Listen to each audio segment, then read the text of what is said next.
The auditorium in Washington, D.C. thrummed with electric anticipation, rows upon rows of seats filled with journalists, policymakers, and engaged citizens, all under the harsh glow of overhead lights that cast long shadows across the polished wooden stage. Banners draped the walls, touting themes of bipartisan dialogue and economic renewal, while the faint whir of air conditioning mingled with the murmur of hushed conversations. Cameras from major networks stood poised like sentinels' lenses trained on the podium, where a nonpartisan moderator prepared to launch the evening's forum on America's fiscal challenges. The event had drawn a diverse crowd from think tank scholars to grassroots activists, each hoping for insights or sparks that could cut through the nation's partisan gridlock. As the clock ticked toward the start time, the air grew thicker with expectation, the kind that precedes a debate where ideas clash like thunderheads on a summer horizon. Senator John Kennedy from Louisiana ascended the steps to his panel seat, his stride measured and assured, exuding the unflappable poise of a veteran lawmaker who's faced down tougher rooms than this. His suit was impeccably tailored, yet his demeanor carried the easygoing vibe of a back porch storyteller ready to unpack complex policies with the clarity of a Louisiana sunrise. Across the stage, Congresswoman Maxine claimed her spot, her posture straight and commanding eyes alight with the fierce determination that had defined her decades-long fight for justice and equity. The contrast was immediate, and striking Kennedy's calm Southern reserve against Waters's bold, unapologetic intensity, setting the tone for what promised to be a riveting exchange on everything from budget deficits to job creation in underserved communities. The moderator, a respected journalist with a reputation for fairness, cleared his throat into the microphone, welcoming the audience and outlining the ground rules. Respectful interruptions only focus on facts and a commitment to finding common ground amid disagreement. Applause rippled through the hall, polite but charged, as the panelists adjusted their notes and water glasses, the weight of national attention pressing down like an invisible force. Kennedy, ever the strategist, scanned the crowd with a subtle nod, his mind already racing through key points on fiscal conservatism, how prudent spending could safeguard Social Security for retirees, bolster small businesses reeling from inflation, and invest in infrastructure without mortgaging the future. He envisioned his opening remarks not as a monologue, but as an invitation drawing on anecdotes from Louisiana's resilient Gulf Coast towns, where economic recovery after storms had hinged on smart, accountable governance rather than reckless outlays. Waters, meanwhile, gripped her pen tightly, her thoughts laser-focused on countering with calls for progressive reforms, targeted aid to low-income families, reforms to banking regulations that had long disadvantaged minority entrepreneurs, and a push for wealth taxes to redistribute opportunities more equitably. The stage lights warmed, highlighting the American flags, flanking the panel symbols of the unity both sides claimed to seek. As the moderator yielded the floor, Kennedy leaned forward first, his voice emerging in that distinctive drawl, smooth as river water over smooth stones. "Folks, we've got real challenges ahead," he began. "But let's talk straight about the economy, like we're sitting around the kitchen table back home. You know, in Louisiana, we've learned the hard way that you can't spend your way out of a hole without digging it deeper. It's about balance, protecting the folks who work hard every day, from the oil rig worker in the bayou to the teacher in a New Orleans classroom." His words flowed with the rhythm of a seasoned orator, blending data with down-home wisdom, citing how recent fiscal reports showed national debt climbing like kudzu in July, threatening to choke out opportunities for the next generation. He painted vivid pictures of small-town revival where tax cuts had sparked new businesses, creating jobs that lifted families without the burden of higher taxes or slashed services. The audience leaned in, some nodding in agreement. others jotting notes as Kennedy's relatable style made the abstract tangible, likening federal budgets to a family checkbook, where every dollar counts and waste is the enemy of progress.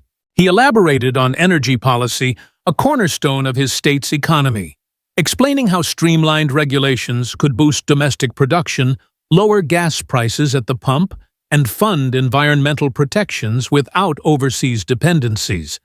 "We're not just talking numbers here," he added with a chuckle.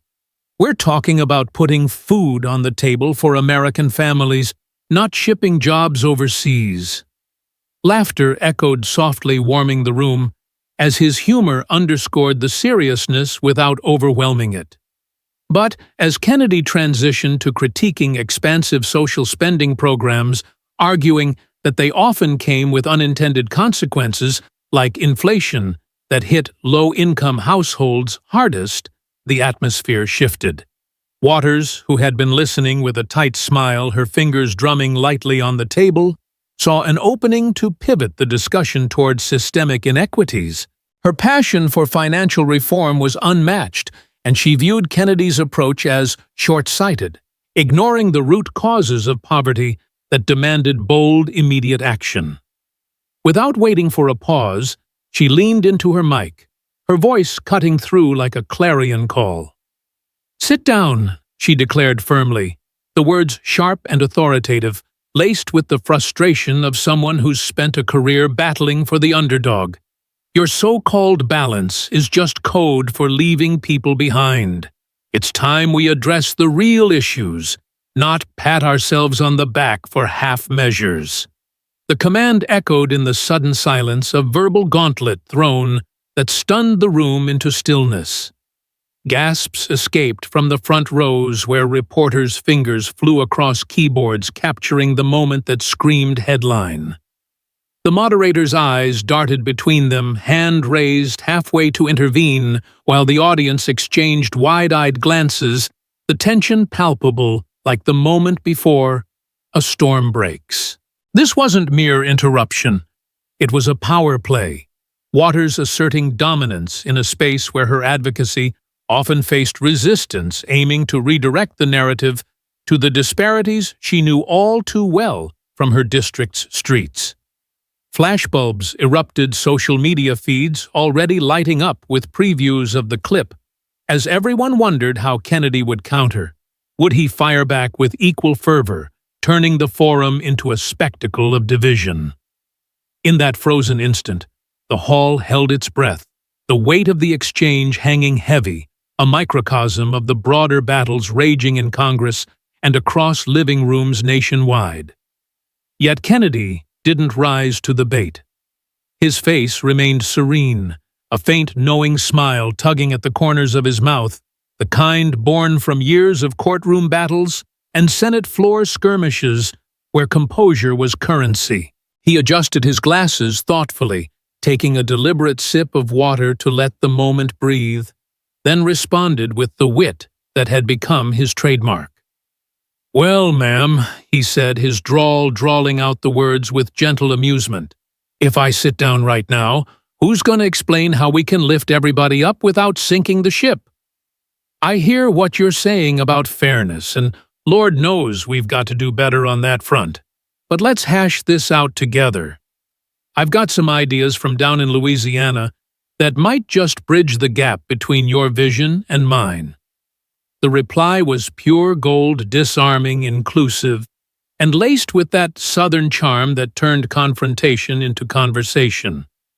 Chuckles bubbled up from the crowd, evolving into appreciative applause that rippled outward, diffusing the bomb Waters had lobbed.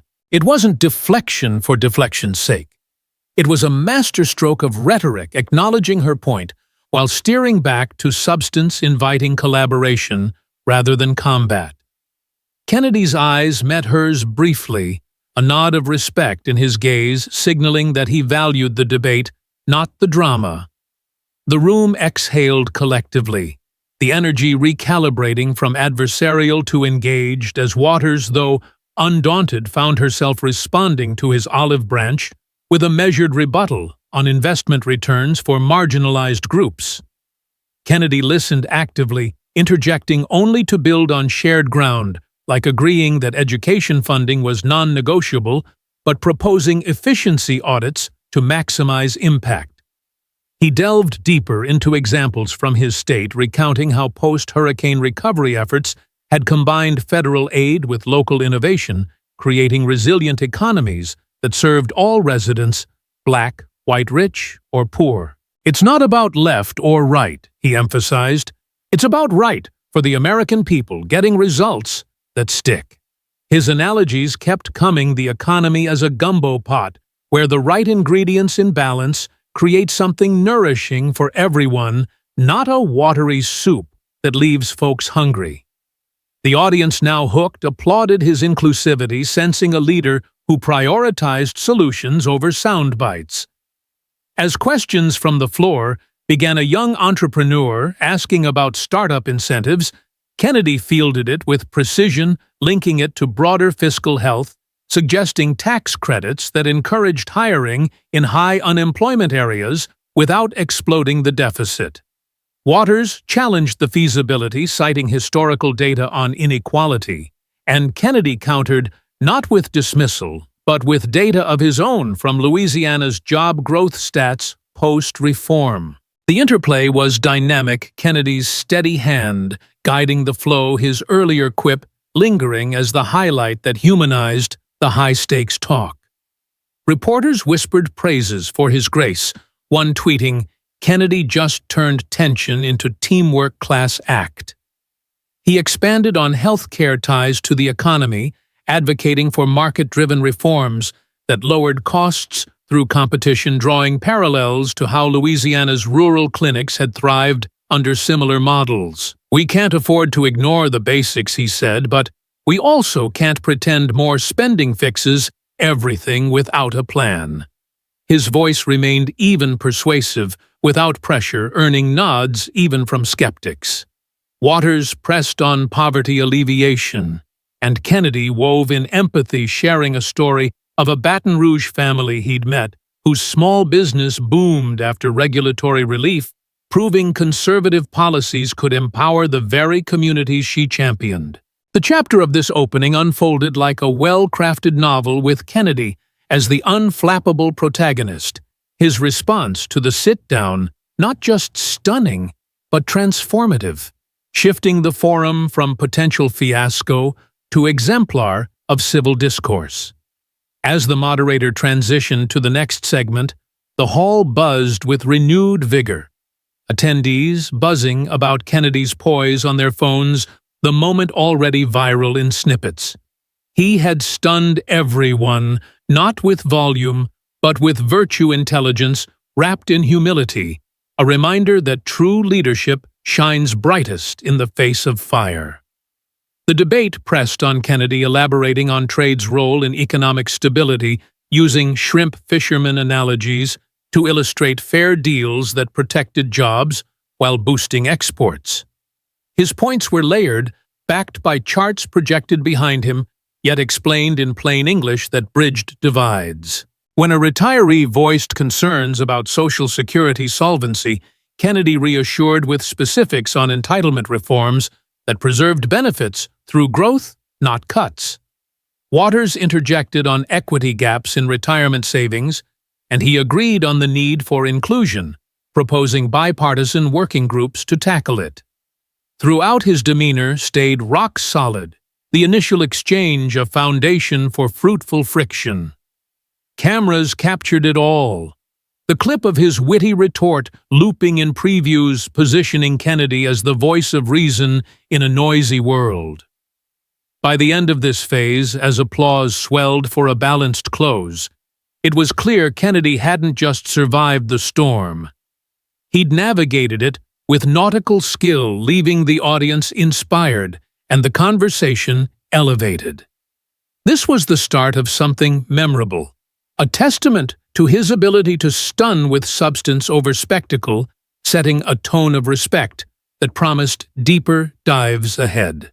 The lights dimmed slightly for a break, but the energy lingered, whispers of admiration for the senator who turned a command into a catalyst for connection. As the initial sparks from the opening exchange faded into a more rhythmic back and forth, the debate delved deeper into the thorny terrain of social issues intertwined with economic policy, where passions ran high and statistics clashed like opposing waves in a choppy sea. Congresswoman Maxine Waters, undeterred by Senator John Kennedy's deft deflection, ramped up her challenges, her voice rising with the conviction of someone who spent years on the front lines of advocacy, pushing for reforms that addressed systemic barriers head-on. She leaned forward, gesturing emphatically as she dissected Kennedy's fiscal conservatism, accusing it of overlooking the human cost, how budget cuts disproportionately affected communities of color, widened the wealth gap, and ignored the urgent need for investments in education and healthcare that could break cycles of poverty. Your so-called balance, she pressed her tone sharp and unyielding, is nothing more than a smokescreen for maintaining the status quo where the rich get richer and the rest scramble for scraps. We've seen it time and again, policies that sound prudent on paper, but leave families in my district drowning in debt from medical bills or unable to afford college for their kids. How do you justify that in the name of fiscal responsibility? Her words landed with force, echoing through the auditorium like a call to arms, drawing murmurs of agreement from pockets of the audience who shared her progressive leanings, their nods visible under the stage lights as cameras panned to capture the intensity. Waters backed her points with a barrage of data, citing reports on income inequality that showed stagnant wages for the working class, while corporate profits soared. And she challenged Kennedy to explain how his approach would tackle root causes like discriminatory lending practices that had plagued neighborhoods for generations. She aimed to dominate the narrative, her rhetorical style bold and confrontational, attempting to paint his views as out of touch with the realities faced by everyday Americans struggling to make ends meet in an economy that favored the elite. The moderator nodded along, allowing the flow to continue, while journalists typed furiously, sensing the debate's pulse, quickening into something that could dominate the evening news cycle. But Kennedy, ever the picture of composure, didn't match her volume or velocity. Instead, he absorbed her volley like a seasoned boxer dodging jabs, waiting for the right moment to counter with precision rather than power.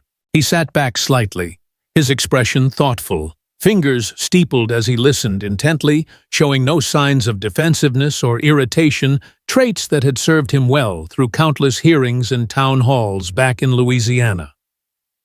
When he finally spoke, his response was a masterclass in logical deconstruction, delivered in that trademark Southern drawl that carried warmth and wisdom without a hint of condescension.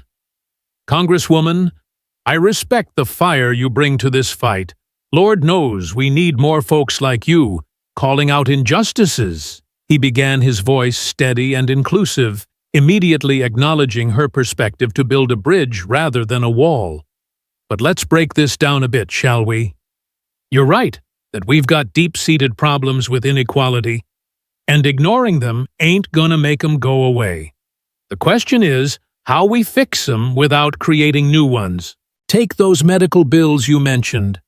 I've heard the same stories from folks in Baton Rouge and Lake Charles families buried under costs they never saw coming. My view isn't about cutting for cutting's sake. It's about targeting resources where they do the most good, like expanding competition in healthcare to drive prices down naturally instead of pouring more money into a system that's already bloated and inefficient. He wove in real-world evidence, seamlessly referencing studies on how deregulated markets in certain states had lowered premiums by double digits, all while maintaining coverage for vulnerable populations, facts presented not as weapons, but as shared tools for problem-solving. The audience leaned in, captivated by his ability to humanize data, turning cold numbers into relatable realities that resonated across the political spectrum. Waters pushed back immediately, escalating her tone as she highlighted the failures of past conservative policies, pointing to instances where deregulation had led to corporate abuses and widened disparities, her gestures broad and emphatic, as she sought to reclaim momentum. "That's easy to say from a distance," she retorted, "but in the real world your ideas leave people without a safety net. Kids in underfunded schools, seniors choosing between medicine and meals. We need bold action now, not more talk of balance that balances nothing." Her challenge was pointed, designed to corner him into defending what she framed as heartless austerity. And the room tensed again, whispers rippling as spectators anticipated his reply. Kennedy, however, pivoted with intellectual agility, refusing to engage in emotional escalation and instead drawing on logic to dismantle her assumptions piece by piece. "I hear you loud and clear on the urgency," he replied calmly, his eyes meeting hers with genuine respect. "And I agree, we can't wait around while folks suffer. But bold doesn't always mean big government spending. Sometimes it means smart incentives that empower people directly. Let me tell you about a fella I know back home in Louisiana. Call him Joe, a hard-working mechanic from a small town near the Mississippi River. Joe grew up in poverty, same as a lot of families in underserved areas, with schools that were falling apart and no clear path out. But when we implemented targeted tax credits for job training programs, ones that didn't bust the budget, but partnered with local businesses, he got certified in advanced auto tech. Now he's running his own shop, employing a dozen folks from his neighborhood, and sending his kids to college debt-free. That's not theory. That's results from listening to what people actually need, and crafting policies that lift without leaning too heavy on the taxpayer. The story landed like a gentle thunder, personal and poignant, illustrating the value of empathy in policymaking without resorting to grandstanding. Kennedy's anecdote wasn't just filler, it highlighted the core of his philosophy that true progress comes from understanding individual struggles and applying pragmatic solutions that foster self-reliance. The crowd responded with thoughtful silence, at first, then scattered applause, as the tale's universality sank in, bridging the gap between abstract debates and lived experiences. He continued layering on evidence from economic analyses, showing how such programs had reduced unemployment in similar communities by significant margins, all while keeping national debt in check to avoid future burdens like higher interest rates that could stifle growth. Waters, sensing the shift in the room's energy, doubled down on her critique, accusing his examples of being cherry-picked and ignoring broader structural issues like racial discrimination in hiring and lending that required federal oversight to eradicate. Her delivery was forceful, aiming to overwhelm with a cascade of examples from urban districts where poverty persisted despite local initiatives, her voice echoing with the authority of first-hand knowledge. "Stories are nice," she said pointedly, "but they don't change systems. We need comprehensive reforms, not piecemeal fixes that leave too many behind." The exchange intensified, with Waters pressing for details on how his conservatism addressed entrenched inequalities, her questions rapid-fire and designed to expose potential weaknesses in his logic. Yet, Kennedy met each thrust with parry. His responses rooted in facts and delivered with unflinching clarity, never raising his volume, but elevating the discourse through sheer intellect. "Fair point on systems," he conceded graciously, "and you're spot on, that we've got to tackle discrimination at its roots. That's why I've supported bills for fair lending audits and vocational partnerships in minority-owned businesses, measures that enforce accountability without creating dependency. In Louisiana, we've seen how combining enforcement with economic freedom has opened doors minority entrepreneurship up 20% in the last few years, according to state reports. It's about blending justice with opportunity, not choosing one over the other." His ability to integrate her concerns into his framework was seamless, demonstrating a depth of understanding that stunned skeptics and earned quiet nods from moderates in the audience. As the chapter of this sharp dialogue unfolded, Kennedy's approach shone through a blend of logic, real-world proof, and heartfelt stories that connected on a human level, proving that effective debate doesn't require domination, but rather a commitment to the understanding. He recounted another brief tale, this time of a community center in New Orleans, reborn through public-private grants, where listening to local voices led to programs that taught skills and built bonds, reducing crime and boosting graduation rates without massive federal overhauls. The key, he emphasized, is hearing folks out, really hearing them, and building from there. That's how we turn division into direction. The room absorbed his words, the tension easing into engagement as audience members began submitting questions that built on the exchange, probing deeper into hybrid solutions.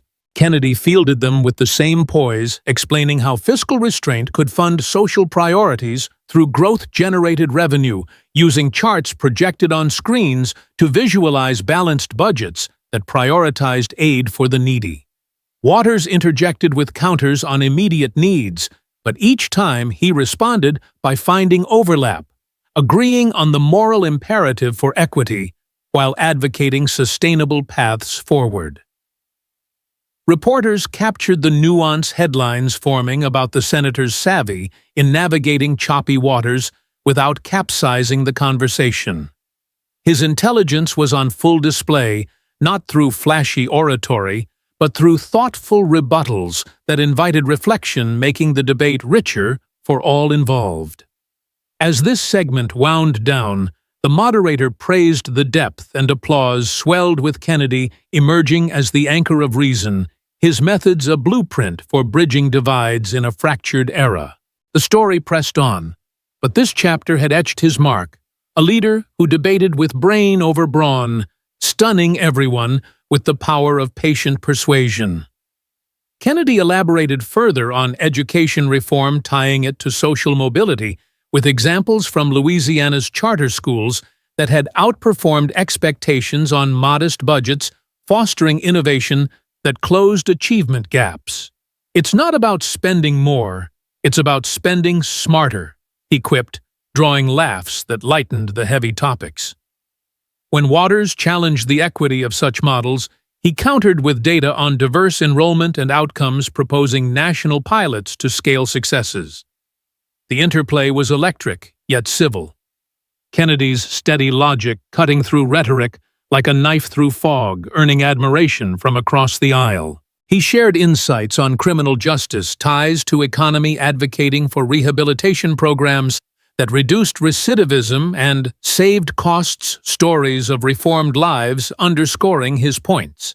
By chapter's end, the dialogue had evolved from sharp to enlightening, Kennedy's role pivotal in that transformation, his intellect the quiet force that kept the ship steady amid the storm of ideas. As the debate barreled toward its climax, the auditorium's atmosphere thickened like a gathering storm, the earlier exchanges having built a foundation of respectful tension that now teetered on the edge of outright confrontation. Congresswoman Maxine Waters, sensing an opportunity to press her advantage, ramped up the intensity, her voice booming with the unbridled passion that had made her a force in Washington for decades. She zeroed in on Senator John Kennedy's emphasis on fiscal restraint, framing it as a barrier to real progress, her words slicing through the air like a prosecutor's closing argument. "Your anecdotes are charming, Senator, but they don't mask the reality," she declared, her eyes locked on him with unwavering focus.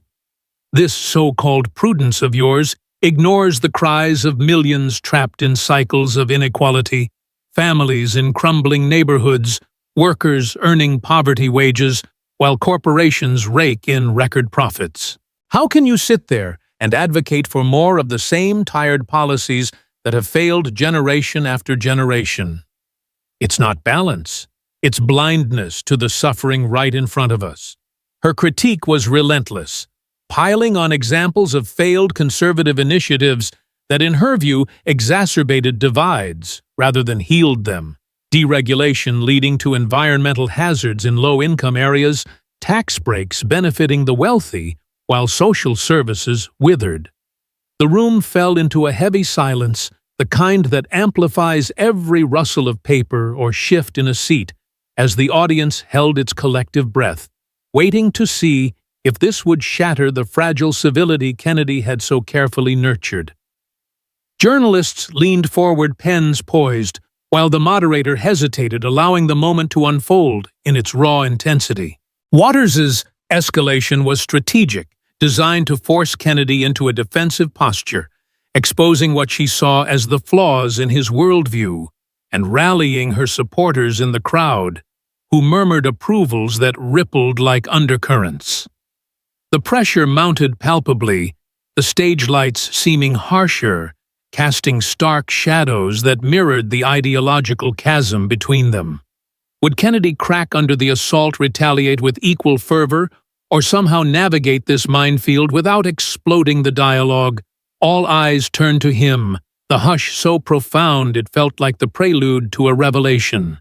Yet in that crucible of criticism, Kennedy remained an island of calm, his face betraying no flicker of anger or unease, only the thoughtful crease of a brow as he absorbed her barrage with the patience of a seasoned navigator, charting rough waters. He waited a beat, letting her words settle, then leaned into the microphone with deliberate poise, his southern accent wrapping around his response like a comforting drawl that invited rather than imposed. "Congresswoman, you've laid out some powerful truths there, and I won't pretend otherwise. Inequality is a stain on our nation's promise, and ignoring it would be a betrayal of the folks we serve." He acknowledged graciously, his voice even and earnest, immediately validating her concerns to disarm the attack without conceding defeat. "I've seen that suffering up close in Louisiana, from flood-ravaged towns to urban blocks fighting for a fair shot, and it keeps me up at night, just like it does you. But here's where I think we can meet. Instead of seeing our approaches as enemies, what if we found the overlaps? You're spot on about needing investments in those communities. Let's talk specifics. How about we collaborate on a bipartisan bill for infrastructure grants tied to job training funded through efficient public-private partnerships that stretch every dollar without hiking taxes sky high? I've got drafts from my office that build on ideas like yours for equitable distribution, ensuring no neighborhood gets left behind. What do you say we roll up our sleeves right here and hash out a framework that marries your passion for justice with my focus on sustainability? His invitation was a pivot of pure leadership genius, open, collaborative, and grounded in shared goals, transforming her criticism into a springboard for unity rather than division. The audience stirred the silence, breaking into whispers of surprise and admiration as they processed his response, not a dodge, but a direct bridge across the divide, emphasizing common ground over conquest. Waters paused, her expression shifting from confrontational to contemplative, caught off guard by his willingness to engage rather than entrench. The room's energy flipped palpably from the brink of fracture to a budding sense of possibility as spectators began to applaud sporadically, their claps building into a wave that celebrated Kennedy's unflappable spirit of reconciliation. He elaborated briefly on the proposed solution, sketching out how such grants had revitalized parts of Louisiana post-disaster, creating thousands of jobs in construction and tech, while incorporating equity metrics to prioritize underserved areas, all without ballooning the deficit. "It's not about winning the argument," he added with a humble smile. "It's about winning for the American people, finding that sweet spot where we all move forward together." His words resonated deeply, drawing nods from across the ideological spectrum, including a few from Waters supporters who appreciated the olive branch. The moderator seized the moment to facilitate posing follow-up questions that built on Kennedy's proposal, and the discussion evolved into a more constructive vein, with Waters offering tentative refinements that showed glimmers of agreement. Kennedy's handling of the peak pressure showcased his leadership prowess, a blend of humility, strategic insight, and genuine empathy that turned potential rupture into repair. As the chapter crested, the audience's shift was evident from tense observers to inspired participants, many whispering about how his calm resolve modeled the healing America needed. Reporters captured the turnaround, already framing stories around the senator's masterful redirection, his ability to lead through listening rather than lecturing. Kennedy shared a quick anecdote of a cross-party effort in his state that mirrored this, where differing views forged a flood control project, benefiting all, underscoring that division dissolves when dialogue deepens. The applause swelled again, a testament to his reconciling touch, leaving the forum stronger, and the crowd buoyed by his example of grace under fire. This pinnacle moment etched Kennedy as the architect of harmony, his response not just stunning, but salvaging, paving the way for a debate that transcended partisanship. As tensions eased, he fielded an audience query on bridging urban-rural divides with the same inclusive flair, proposing regional hubs for shared resources that echoed Waters' equity focus. Her counters met his concessions, the exchange now symbiotic, rather than adversarial, thanks to his pivotal steer. By chapter's close, the room hummed with optimism. Kennedy's leadership, the quiet catalyst that converted conflict into coalition, building a beacon for a nation yearning for such statesmanship. The auditorium, still vibrating from the charged exchanges, settled into a reflective hush. As the debate drew to its close, the air now infused with a sense of resolution rather than rivalry. Senator John Kennedy and Congresswoman Maxine Waters, having navigated the storm of their ideological clash, stood at a crossroads of mutual respect, their earlier tensions giving way to a shared acknowledgement of the need for progress over partisanship. As the moderator signaled the final segment, Kennedy took the lead to wrap up, his voice carrying the same steady Southern cadence that had anchored the evening. "Folks, we've been through a lot tonight," he began, his smile warm and inclusive. "But what I'm taking away is this. We can disagree. We can debate fiercely. But at the end of the day, we're all here for the same reason: to make life better for the people we serve." Congresswoman Waters, I appreciate your fire and your fight for fairness. Let's keep talking, because if we listen as much as we speak, we might just build something that lasts. His words, sincere and devoid of posturing, prompted a nod from Waters, who rose to meet the moment, her expression softened but resolute. She extended a hand, and Kennedy clasped it firmly, a handshake that symbolized not capitulation, but a commitment to dialogue, met with a swell of applause from an audience moved by the gesture's simplicity and power. The room's energy lifted a collective exhale as spectators recognized the rarity of such a moment in a polarized era. The moderator, visibly relieved, thanked both for their candor, but it was Kennedy's closing remarks that lingered, his call for unity, echoing like a quiet promise. As the stage lights dimmed, the impact rippled outward, with smartphones lighting up across the hall, as attendees shared clips of the handshake and Kennedy's words, the moment going viral on social media within minutes. Hashtags like #KennedyUnites and #CivilDebate trended as posts praised the senator's ability to transform conflict into coalition, his poise a beacon for a nation weary of division. News outlets raced to publish recaps, with headlines lauding his leadership. Kennedy's "Grace steals the show," one read, while another noted a masterclass in civility from Louisiana's finest. Waters' supporters, while steadfast, acknowledged his respectful engagement, some even tweeting appreciation for the dialogue's depth.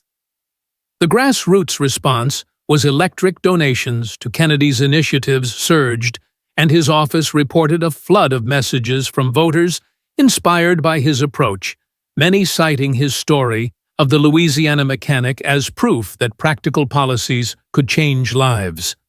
Beyond politics, the moment resonated deeply with everyday Americans, particularly those tired of shouting matches masquerading as debate.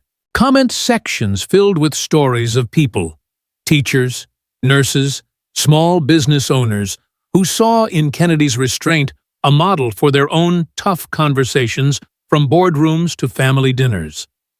The lesson was clear and profound. True strength lies not in overpowering others, but in listening, reasoning, and finding shared ground even when it feels impossible. Kennedy hadn't sought the spotlight. He'd earned it by holding fast to principles of respect and pragmatism, proving that leadership shines brightest when it lifts others up. The educational takeaway crystallized as the story spread. In a world quick to divide patience and empathy are the tools of progress, a message Kennedy embodied by turning a heated command to sit down into a call to stand together. His legacy from this night wasn't just a viral clip, but a blueprint for discourse, encouraging all to approach conflict with open ears and steady hearts, fostering solutions that endure beyond the stage. As the crowd dispersed, murmurs of hope lingered Kennedy's example, a reminder that unity is not a dream, but a discipline, one he practiced with stunning clarity.